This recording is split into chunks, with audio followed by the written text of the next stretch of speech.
저는 박정희입니다. 올해 71살이죠. 35년을 국어교사로 살았습니다.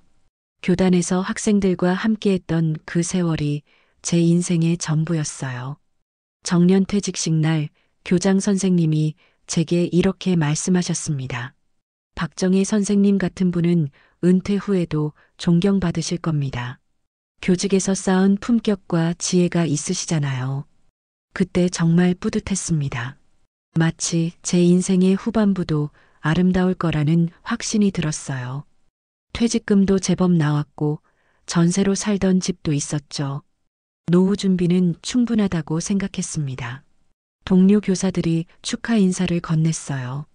정희야, 이제 자유의 몸이구나. 정말 부럽다. 여행도 다니고 취미 생활도 하고 얼마나 좋겠어. 모두가 제 앞날을 축복해줬습니다. 저도 그렇게 믿었어요. 퇴직 후 처음 몇 달은 정말 행복했습니다. 늦잠을 자도 되고 좋아하는 책을 마음껏 읽을 수 있었어요. 가끔 옛 제자들이 안부 전화를 걸어오기도 했고요.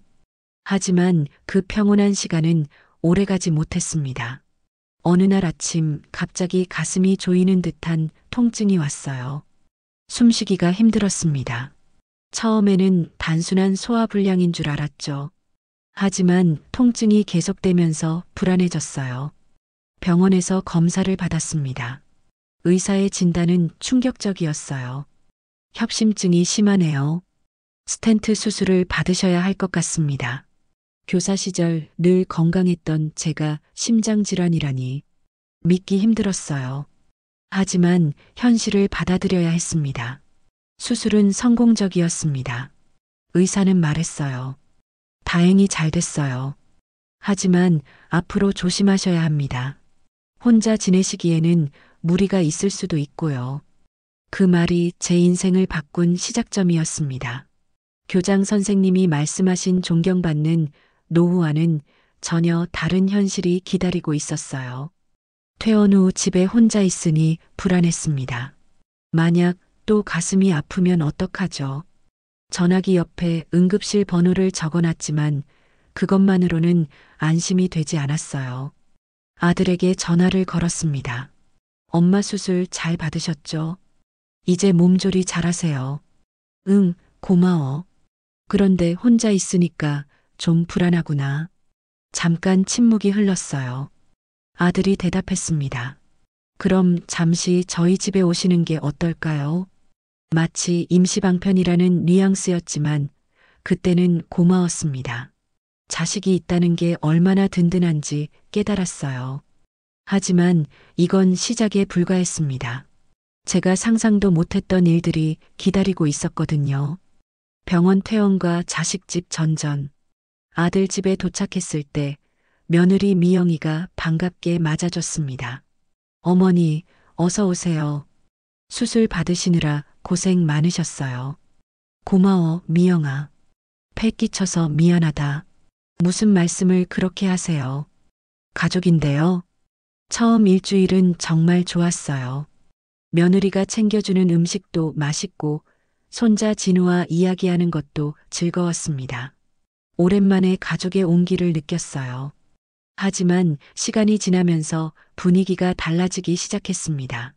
며느리의 표정이 점점 굳어지는 게 보였어요. 말수도 줄어들었고요. 어느 날 밤 며느리와 아들이 속삭이며 대화하는 소리가 들렸습니다. 여보, 어머니가 언제까지 계실 건가요? 아직 회복이 안 됐잖아. 조금 더 기다려봐. 하지만 아이들도 있고 저도 직장 다니느라 바쁜데 제 가슴이 철렁했어요. 나도 모르게 짐이 되고 있었던 거죠.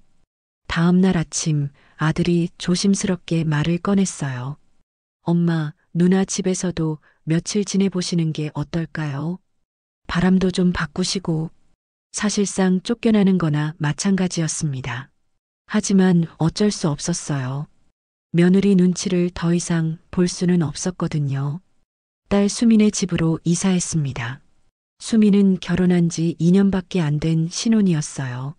사위 준호도 처음에는 반갑게 인사했습니다. '어머니, 어서 오세요. 몸은 좀 어떠세요?' '괜찮아요. 아들이 잘 있어요. 엄마, 아빠 잘 지내고 있어요?' '네, 다 잘 지내고 있어요. '그래요? 잘 지내면 좋겠다. 몸은 좀 어떠세요?' 고마워, 준호야. 잠시만 있을게. 하지만 여기서도 비슷한 패턴이 반복됐어요. 처음 며칠은 좋았지만 점점 눈치가 보이기 시작했습니다. 사위가 수미에게 하는 말을 우연히 들었어요. 어머니도 요양원 가셔야 하는 거 아니야? 요즘 다들 그렇게 해. 아빠도 돌아가시고 엄마 혼자인데 어떻게 그래. 하지만 우리도 신혼인데 계속 이럴 수는 없잖아. 그 말을 들으니 정말 서럽더라고요. 35년을 교사로 살면서 수많은 학생을 가르쳤는데 정작 내 자식들은 나를 부담스러워 한다니. 며칠 후 아들과 딸이 만났나 봐요. 둘 다 제게 비슷한 말을 하기 시작했어요. 엄마, 요양원 시설 좋은 데 많아요. 집에서 전세금도 나오니까 그 돈으로 좋은 곳에 들어가세요. 아, 이제 본심이 드러나는구나 싶었습니다. 자식들이 정말 원하는 건 제가 집 전세금을 내놓는 거였어요. 그 돈으로 요양원 비용을 대고 나머지는 말하지 않아도 알겠더라고요. 그때 깨달았습니다. 교장 선생님이 말씀하신 존경받는 노후는 허상이었다는 걸. 현실은 전혀 달랐어요. 자식들 눈에는 제가 더 이상 존경할 어머니가 아니라 부담스러운 짐일 뿐이었습니다. 딸 집에서 나와 임시로 원룸을 얻었습니다. 마음 정리를 할 시간이 필요했거든요. 자식들과 함께 사는 건 정말 힘들다는 걸 깨달았어요. 며칠 후 옛 동료 김옥자 선생님이 찾아왔습니다. 같은 학교에서 근무했던 친구였어요. 정희야, 어떻게 지내? 수술 받았다더니 걱정됐어. 옥자야, 반가워. 들어와. 옥자 선생님과 차를 마시며 이런저런 이야기를 나눴습니다. 서로의 근황을 물어보던 중 옥자 선생님이 깊은 한숨을 쉬었어요. 정희야, 나도 힘들어. 왜, 무슨 일이야? 나도 자식들 때문에 요양원에 들어갔었거든. 깜짝 놀랐습니다. 옥자 선생님이 요양원에 있었다니. 언제, 왜? 작년에 넘어져서 다리를 다쳤을 때 아들이 요양원 가자고 하더라고. 전문 간병인도 있고 병원도 가깝고 좋다고 하면서. 옥자 선생님의 얼굴이 어두워졌어요. 처음 한 달은 정말 아들이 자주 왔어. 일주일에 2번씩은 면회 오고 이것저것 챙겨주고. 그래서 나도 괜찮다고 생각했지. 그럼 왜 나왔어? 2번째 달부터 2주일에 1번 오더니 3번째 달부터는 1달에 1번. 나중에는 명절에도 안 와. 제 가슴이 답답해졌어요. 다른 어르신들도 다 똑같아. 처음에는 자식들이 자주 오는데 시간이 지나면 발길이 뚝 끊어져. 그때 깨달았어. 자식들은 우리를 요양원에 맡기고 나면 의무를 다했다고 생각하는 거야. 옥자 선생님이 눈물을 훔쳤어요. 정희야, 우리가 교사 시절에 얼마나 자랑스럽게 살았는데 학생들도 우리를 존경했고 학부모들도 깍듯하게 대했잖아. 그런데 지금은 더 이상 말을 잇지 못했어요. 저도 마찬가지 심정이었거든요. 그럼 지금은 어떻게 지내? 다행히 집이 있어서 나왔어. 혼자 지내고 있지. 외롭긴 하지만 그래도 자유로워. 옥자 선생님의 이야기를 들으니 소름이 돋았어요. 제가 만약 자식들 말대로 요양원에 들어간다면 똑같은 일이 일어날 게 뻔했거든요. 정희야, 너는 어쩔 생각이야? 아직 잘 모르겠어. 자식들은 요양원 가라고 하는데 절대 가지 마. 한번 들어가면 끝이야. 자식들은 우리를 거기 맡기고 자기들 생활만 하게 돼. 옥자 선생님의 경고가 뼈에 사무쳤어요. 그럼 어떻게 해야 해? 우리가 다른 방법을 찾아야 해. 자식들에게 의존하지 않고 우리 힘으로 살 수 있는 방법 말이야. 옥자 선생님이 떠난 후 저는 오랫동안 생각했습니다. 정말 제가 선택할 수 있는 다른 길이 있을까요? 교사 시절 학생들에게 항상 말했어요. 인생에는 선택이 있다. 스스로 결정하고 책임져라. 그런데 정작 제 노후는 자식들이 결정하려고 하고 있었어요. 이건 아니다 싶었습니다. 자존심의 균열. 며칠 후 다시 아들 집에 갔습니다. 옥자 선생님 이야기를 듣고 나니 자식들과 제대로 대화를 해봐야겠다고 생각했거든요. 아들 정수가 말했어요. 엄마, 계속 이렇게 지내실 수는 없어요. 현실적으로 생각해 보세요. 현실적이라니. 엄마도 나이 드시고 건강도 안 좋으시잖아요. 전문적인 케어가 필요해요. 며느리 미영이도 거들었어요. 어머니, 요즘 요양원 시설 정말 좋아요. 병원도 바로 옆에 있고 간병인도 전문가들이고. 하지만 제가 듣고 싶었던 말은 그게 아니었어요. 어머니, 저희가 모실게요라는 말이었죠. 그날 밤 잠들기 전 화장실에서 나오다가 미영이의 전화 통화를 엿듣게 됐습니다. 언니, 진짜 힘들어. 어머니 계시니까 집안 분위기가 너무 답답해. 아이들도 불편해하고 남편도 스트레스 받고 언제까지 일해야 하는지 모르겠어. 요양원 얘기했는데 안 가시겠다고 하셔. 정말 어떻게 해야 할지. 제 가슴이 무너져 내렸어요. 미영이가 평소에 저한테 친절하게 대한 건 모두 가식이었던 거죠. 속마음은 전혀 달랐어요. 그 순간 깨달았습니다. 내가 이 집에서는 환영받지 못하는 존재라는 걸. 교사 시절 학생들과 학부모들이 저를 존경했던 것과는 정반대였어요. 다음 날 아침 식사 자리에서 미영이가 또 요양원 이야기를 꺼냈어요. 어머니, 저희가 알아본 요양원 한번 보러 가실래요? 시설도 구경하시고. 아직 생각해 볼 시간이 필요하구나. 하지만 어머니도 여기서 계속 지내시기 불편하시잖아요. 불편한 건 너희들이지. 나는 가족과 함께 있고 싶다고 속으로 생각했어요. 하지만 말로는 표현할 수 없었습니다. 손자 진우가 학교에서 돌아와서 말했어요. 할머니, 친구 할머니는 요양원에서 친구들이랑 재미있게 지낸대.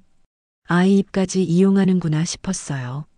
그날 저녁 정수와 단둘이 대화를 나눴습니다. 정수야, 솔직히 말해봐. 너희들이 정말 원하는 게 뭐야? 정수가 잠시 머뭇거리더니 말했어요. 엄마, 저희도 살아야 해요. 미영이도 직장 다니고 아이들도 키우고 엄마까지 계시면 정말 힘들어요. 그럼 내가 짐이라는 뜻이냐? 그런 뜻이 아니라 전문적인 케어를 받으시는 게 엄마한테도 좋다는 거예요. 결국 본심을 털어놨어요. 저는 이 집에서 짐일 뿐이었습니다. 그날 밤 혼자 누워서 많은 생각을 했어요.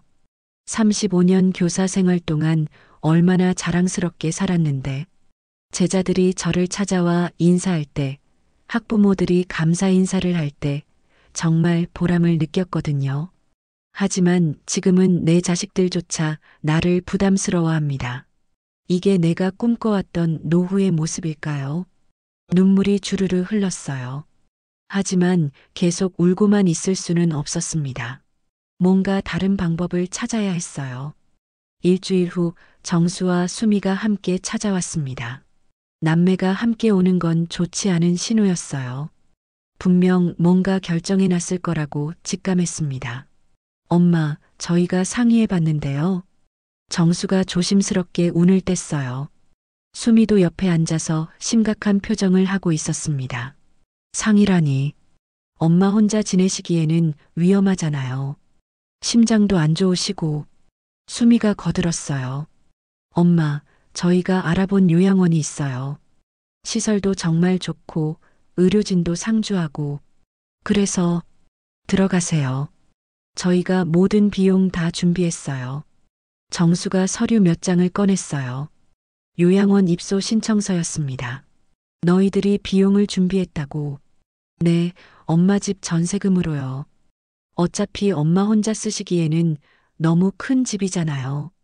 그제야 자식들의 속셈이 드러났어요. 제 집 전세금을 노리고 있었던 거죠. 그럼 내 집을 빼서 요양원 비용을 내라는 소리냐? 엄마, 어차피 혼자 살 집도 필요 없으시잖아요. 요양원에서 지내시면 되니까. 수미도 맞장구 쳤어요. 맞아요. 그리고 그 돈으로 몇 년은 충분히 지내실 수 있어요. 몇 년 후에는 어떻게 하라고. 그때 생각해보죠. 정말 기가 막혔어요. 자식들이 제 노후를 몇 년 단위로 계획하고 있었던 거죠. 그 후는 관심도 없고요. 너희들 진짜 그런 생각이었구나. 엄마, 현실적으로 생각해 보세요. 저희도 생활이 있어요. 화가 치밀어 올랐어요. 35년 동안 교사로 일하면서 모은 전세금을 자식들이 이렇게 쉽게 생각하다니. 내 재산은 내가 어떻게 쓸지 결정한다. 엄마. 그리고 내 노후도 내가 결정하겠다. 너희들이 지시할 일이 아니야. 정수의 얼굴이 굳어졌어요. 엄마, 그럼 어떻게 하실 건데요? 혼자 살 수도 없으시면서. 그건 내가 알아서 할 일이다. 수미가 목소리를 높였어요. 엄마, 정말 고집 부리지 마세요. 요양원이 그렇게 나쁜 데가 아니에요. 너희들이 가봤냐? 가보지도 않고 나보고 들어가라고 하는 거구나. 둘 다 할 말을 잃었어요. 알겠다. 너희들 뜻은 알았으니까 이제 돌아가라. 엄마, 내 인생은 내가 선택한다. 너희들 도움 없이도 살 방법이 있을 거야. 정수와 수미가 썩 좋지 않은 표정으로 돌아갔습니다. 저는 혼자 남아서 분노와 서러움에 떨었어요. 하지만 동시에 결심도 섰습니다. 정말로 내 힘으로 살 방법을 찾겠다고. 자식들에게 의존하지 않고 말이에요. 자식들과 크게 다툰 후 저는 혼자 살 방법을 찾기 시작했습니다. 인터넷으로 노인 복지 정보를 검색해보고 주민센터에도 여러 번 갔어요. 주민센터에서 복지 관련 자료를 뒤지고 있는데 뒤에서 누군가 제 이름을 불렀습니다. 박정희 선생님. 뒤돌아보니 30대 초반으로 보이는 젊은 여성이 서 있었어요. 낯이 익은 것 같은데 정확히 기억이 나지 않았습니다. 저 기억 안 나세요? 김민지예요. 민지. 순간 기억이 떠올랐어요. 제가 고등학교에서 근무할 때 가르쳤던 학생이었습니다. 특히 시를 좋아했던 아이였죠. 아, 민지구나. 이게 얼마만이야. 선생님, 정말 반가워요. 여기서 뵙다니 신기해요. 민지는 키도 훌쩍 자라고 어른이 되어 있었습니다. 지금 뭘 하고 있니? 저 여기 주민센터에서 사회복지사로 일하고 있어요. 복지사. 네, 선생님께서 고등학교 때 진로 상담해 주신 덕분에 사회복지학과에 진학했거든요. 기억나세요? 물론 기억났어요. 민지는 평소에 다른 사람을 도와주는 일을 하고 싶다고 했던 학생이었습니다. 그럼 지금 여기서 근무하고 있구나. 네, 벌써 5년째예요. 그런데 선생님은 여기서 뭘 하고 계세요? 복지 정보를 찾고 있다고 말하기가 좀 창피했어요. 하지만 숨길 이유도 없었습니다. 혼자 살 방법을 알아보고 있어. 혼자요. 민지의 표정이 궁금하다는 듯 변했어요. 선생님, 시간 있으시면 커피 한잔 할까요? 오랜만에 뵈었는데 이야기도 나누고 싶어요. 근처 카페에서 민지와 마주 앉았습니다. 제자를 이런 식으로 만나게 될 줄은 꿈에도 몰랐어요. 선생님, 혹시 어떤 일이 있으신 거예요? 민지에게 솔직하게 털어놨습니다. 심장 수술을 받은 것부터 자식들과의 갈등까지 모든 이야기를 했어요. 선생님, 정말 힘드셨겠어요. 민지가 공감해주니 위로가 됐어요. 그런데 선생님께 딱 맞는 제도가 있어요. 공립실버 공동체 마을이라고 들어보셨어요? 처음 듣는 말이었어요. 그게 뭐니? 정부에서 운영하는 시니어 전용 주거 시설이에요. 요양원과는 완전히 달라요. 민지가 자세히 설명해 줬습니다. 독립된 작은 아파트에서 혼자 생활하되 공용 공간에서는 다른 어르신들과 교류할 수 있다고 했어요. 월 임대료가 얼마나 하는데? 20만 원 정도예요. 그리고 생활지원사가 상주해서 응급 상황에 대비할 수 있고요. 정말 놀라웠어요. 이런 제도가 있는 줄 몰랐거든요. 선생님 같은 분이야말로 거기서 지내시기에 딱 맞을 것 같아요. 교육 경험도 많으시고 다른 어르신들과도 잘 어울리실 것 같은데요. 정말 희망적인 이야기였어요. 요양원도 아니고 자식들에게 의존하지도 않는 제3의 길이 있었던 거죠. 그런데 들어가기 어렵지 않을까? 아니에요. 선생님은 조건도 충족하시고 무엇보다 교육자 출신이시니까 우선 선발 대상이에요. 민지가 관련 서류들을 보여줬어요. 생각보다 복잡하지 않았습니다. 선생님, 한번 견학 가보실래요? 제가 동행해 드릴게요. 정말, 네, 선생님이 저한테 얼마나 도움을 주셨는데요. 이번에는 제가 선생님을 도와드리고 싶어요. 그 순간 가슴이 뭉클했어요. 제자가 이렇게 도움의 손길을 내밀어 주다니 교사로 살았던 세월이 헛되지 않았다는 생각이 들었습니다. 고마워, 민지야. 정말 고맙다. 선생님, 제가 더 감사해요. 선생님 덕분에 지금의 제가 있는 거잖아요. 오랜만에 따뜻한 마음을 느꼈어요. 자식들에게서는 느낄 수 없었던 진짜 관심과 애정이었습니다. 독립의 결심. 며칠 후 민지와 함께 공립실버 공동체 마을을 견학 갔습니다. 생각보다 훨씬 좋았어요. 깔끔한 원룸형 아파트에 필요한 가전제품이 다 구비되어 있었습니다. 어떠세요, 선생님? 정말 좋구나. 혼자 생활하기에 딱 알맞아. 공용 공간도 인상적이었어요. 도서관, 헬스장, 요리실, 강의실까지 있었습니다. 시설 담당자가 설명해 줬어요. 여기 계신 분들은 대부분 자립생활이 가능한 어르신들이에요. 서로 도우며 지내시죠. 의료 지원은 어떻게 되나요? 간호사가 상주하고 협력병원과도 연계되어 있어요. 응급 상황에는 즉시 대응 가능합니다. 제가 우려했던 부분들이 모두 해결되는 셈이었어요. 현재 거주자인 이정숙 할머니를 만났습니다. 전직 간호사 출신이었어요. 여기 온 지 2년 됐는데 정말 만족해요. 어떤 점이 좋으세요? 자유로우면서도 외롭지 않아요. 혼자만의 공간도 있고 함께할 사람들도 있고. 자녀분들은 뭐라고 하세요? 처음에는 반대했어요. 하지만 지금은 엄마가 행복해 보인다고 해요. 정숙 할머니의 이야기를 들으니 용기가 생겼어요. 견학을 마치고 돌아오는 길에 민지가 말했어요. 선생님 어떠세요? 정말 좋아 보여. 하지만 뭐가 걱정이세요? 자식들이 반대할 것 같아서. 선생님, 이미 자녀분들과는 갈등이 있으셨잖아요. 이제는 선생님이 원하는 대로 사세요. 민지의 말이 맞았어요. 더 이상 자식들 눈치를 볼 필요가 없었습니다. 집에 돌아와서 결심을 굳혔어요. 전세금을 정리해서 실버 마을에 들어가기로 했습니다. 나머지 돈은 제 노후 생활비로 쓰면 되고요. 정수에게 전화를 걸었습니다. 엄마, 생각해 보셨어요? 응, 결정했어. 요양원 들어가시기로 하셨나요? 아니야. 다른 곳으로 갈 거야.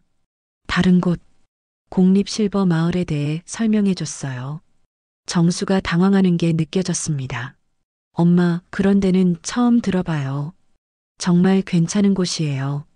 내가 직접 가봤어. 아주 좋더라. 하지만 비용은 어떻게 하실 거예요? 내 전세금으로 할 거야. 정수가 목소리를 높였어요. 엄마, 그 돈으로 요양원에 가시면 더 오래 지내실 수 있는데. 난 요양원은 안 갈 거야. 실버 마을에서 자유롭게 살고 싶어. 엄마. 그리고 내 돈을 내가 어떻게 쓰든 너희들이 간섭할 일이 아니지. 수미에게도 똑같이 말해줬어요. 둘 다 반대했지만 제 의지는 확고했습니다. 너희들이 원하는 건 내 돈이었잖아. 하지만 그 돈은 내 노후를 위해 쓸 거야. 며칠 후 정수와 수미가 함께 찾아왔어요. 마지막으로 설득해 보려는 모양이었습니다. 엄마, 정말 고집 부리지 마세요. 이게 고집이냐? 내 인생을 내가 선택하는 게 고집이냐? 그런 곳에 가시면 저희가 찾아뵙기도 어려워요. 지금도 안 오면서 무슨 소리야. 둘 다 할 말을 잃었어요. 내 결정은 바뀌지 않는다. 너희들도 이제 받아들여. 자식들이 씁쓸한 표정으로 돌아갔습니다. 하지만 저는 후회하지 않았어요. 처음으로 제 인생을 제가 선택한 거였거든요. 실버 마을에 입주한 지 석 달이 지났습니다. 정말 만족스러워요. 아침에 눈 뜨면 누구 눈치도 볼 필요가 없고 하루 일과를 제 마음대로 정할 수 있어요. 처음에는 낯설었지만 이제는 완전히 적응했습니다. 이웃 어르신들과도 친해졌고요. 특히 전직 교사 출신들이 몇 분 더 계셔서 금세 의기투합했어요. 함께 독서 모임도 만들고 문학 강의도 하게 됐습니다. 박 선생님, 오늘 시 낭송회 준비는 잘 되셨어요? 정숙 할머니가 물어봤어요. 네, 오늘은 윤동주 시인의 작품으로 준비했어요. 제가 교사 시절 쌓았던 경험이 여기서 빛을 발하고 있어요. 다른 어르신들이 제 강의를 정말 좋아해 주세요. 선생님 덕분에 책 읽는 재미를 다시 알았어요. 학교 다닐 때보다 지금이 더 재미있어요. 이런 말을 들으면 정말 뿌듯합니다. 퇴직 후에도 여전히 누군가에게 도움이 되고 있다는 게 감사해요. 건강도 많이 좋아졌어요. 규칙적인 생활을 하고 운동도 하고 스트레스도 줄어드니까 심장이 훨씬 편해졌습니다. 간호사 김 선생님이 말씀하세요. 박 선생님 혈압도 안정되고 상태가 정말 좋아지셨어요. 마음이 편해서 그런 것 같아요. 정말 그랬어요. 자식들 눈치 보느라 스트레스 받던 때와는 천지 차이였습니다. 어느 날 민지가 찾아왔어요. 선생님, 어떻게 지내세요? 아주 잘 지내고 있어. 정말 고마워, 민지야. 선생님이 행복해 보이셔서 제가 더 기뻐요. 내 덕분에 새로운 삶을 찾았어. 민지와 차를 마시며 그동안의 이야기를 나눴어요. 여기서의 생활이 얼마나 만족스러운지 말해줬습니다. 선생님, 자녀분들은 어떻게 생각하세요? 아직까지는 연락이 없어. 하지만 괜찮아. 사실 가끔 서운할 때도 있었어요. 하지만 제가 먼저 연락하고 싶지는 않았습니다. 그런데 며칠 후 뜻밖의 전화가 왔어요. 엄마, 저 정수예요. 정수의 목소리였어요. 응? 엄마, 저희가 잘못 생각했던 것 같아요. 갑자기 왜?